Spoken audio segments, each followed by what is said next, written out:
Évangile de Jésus-Christ selon saint Matthieu, chapitre 8. Quand il fut descendu de la montagne, des foules nombreuses se mirent à le suivre.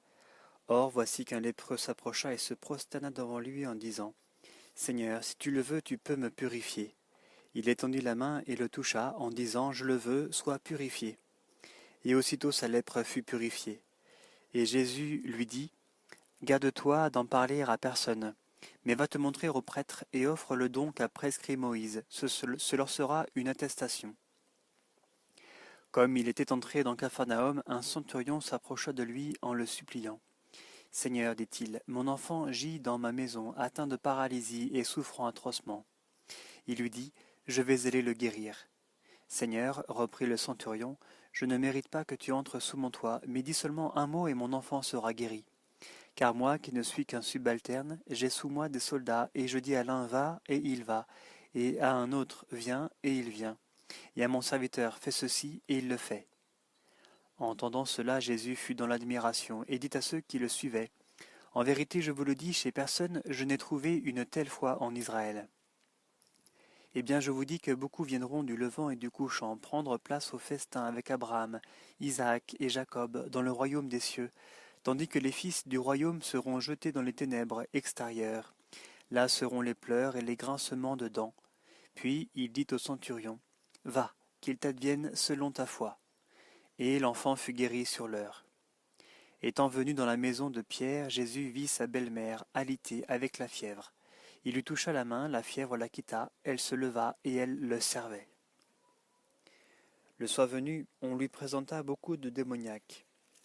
Il chassa les esprits d'un mot, et il guérit tous les malades, afin que s'accomplît l'oracle d'Isaïe le prophète : « Il a pris nos infirmités et s'est chargé de nos maladies. » Se voyant entouré de foules nombreuses, Jésus donna l'ordre de s'en aller sur l'autre rive. Et un scribe s'approchant, lui dit : « Maître, je te suivrai où que tu ailles. » Jésus lui dit : « Les renards ont des tanières, et les oiseaux du ciel ont des nids. Le Fils de l'homme, lui, n'a pas où reposer la tête. » Un autre des disciples lui dit : « Seigneur, permets-moi de m'en aller d'abord enterrer mon Père. » Mais Jésus lui dit : « Suis-moi, et laisse les morts enterrer leurs morts. » Puis il monta dans la barque, suivi de ses disciples, et voici qu'une grande agitation se fit dans la mer, au point que la barque était couverte par les vagues. Lui cependant dormait. S'étant approchés, ils le réveillèrent en disant : « Au secours, Seigneur, nous périssons. » Il leur dit : « Pourquoi avez-vous peur, gens de peu de foi ? » Alors, s'étant levé, il menaça les vents et la mer, et il se fit un grand calme. Saisis d'étonnement, les hommes se dirent alors : « Quel est celui-ci que même les vents et la mer lui obéissent ?» Quand il fut arrivé sur l'autre rive, au pays des Gadaréniens, 2 démoniaques, sortant des tombeaux, vinrent à sa rencontre. Des êtres si sauvages que nul ne se sentait de force à passer par ce chemin. Les voilà qui se mirent à crier : « Que nous veux-tu, Fils de Dieu ?